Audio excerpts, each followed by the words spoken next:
and goes through the person who's sitting in the flight director chair. As we do our three missions, we keep the crew safe, we keep the vehicle safe, and we do those two things so that we can accomplish the mission. Now, after a decade of building space station, we are in the utilization phase. That's what it's officially called. We're using station to do research. That's the whole purpose of station, to make life better for you guys here and to make it possible for us to go farther away. Why farther away? Well, quite frankly, we've got all our eggs in one basket called this planet Earth, and that's kind of like not going to be really good for the longevity of the species. Let's go out and explore it and spread our eggs around in different baskets, but also to learn what's going on so we can help preserve what we do here and how we live here. That leads me to a couple of things. The whole reason why we have a crew up on board is to do research, and then I'm going to give you two homework assignments to help us. The two homework assignments are to spread two stories to family and friends to give you an idea why we do research on board. The simple answer is when you remove gravity from the equation, from the experiment, the effect of gravity from the experiment, you'll learn some neat things. And a good way to give you a sense of what that means is you're on a nice dinner date. And you've got this romantic candle burning betwixt you and the family that's there or whatever. And it's always in this teardrop, famous romantic shape, right? And that's because cold air comes in the bottom, gets warmed up, drags the flame upward. This convection is a gravity-based event. Heavier cold air on the sides, push down, lighter air, warmer air goes up. Pretty, but it disturbs my perfect flame. I can't perfectly probe the perfect flame to understand the perfect combustion process because of this wonderfully romantic convective effect. Take that flame to orbit.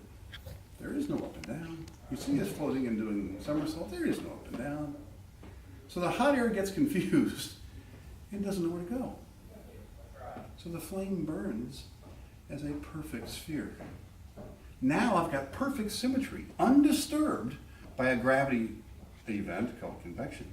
So I can perfectly probe the perfect flame to begin to understand the perfect combustion process, to maximize it for internal combustion engines so we can get better gas mileage, to maximize it so that factories don't put out as much soot, or to minimize it.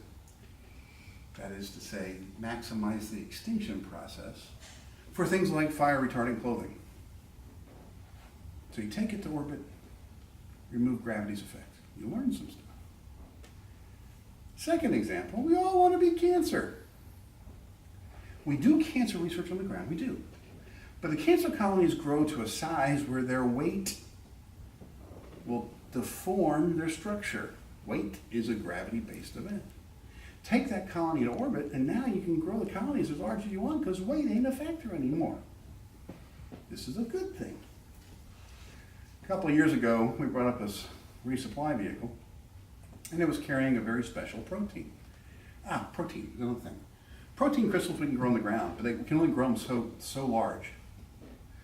In the gravity field, it'll cause a shearing of the crystal, and it'll break the protein crystal. But on orbit, not a problem. We can grow crystals as large as we really want to. The very special protein we flew up, we were working on doing some engineering with it because we know that this special protein will fit inside the keyhole required for the replication of breast cancer. So, two things. Up on orbit, we can grow cancer colonies, and now I can probe the perfect replication process, undisturbed by weight. And I can study how to interfere with this crystal, for instance. And so now we're in the maximization phase. Let's design this crystal so it doesn't affect other organs in your body. That'd be bad, right? Be able to help the pharmacological industry to be able to produce this. We can use drop towers.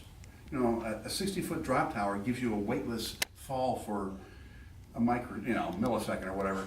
But we can use the means on Earth to help build this crystal to make it pharmacologically, economically feasible to get going into the medical system. We're getting closer and closer to beat breast cancer. So we're doing research on board to help all of us here and to go farther away. So that's why we exist, and it's for you guys. I got a couple minutes before I have to go down. I've got time for a couple questions if you wish, if you have any. If you know everything, if you're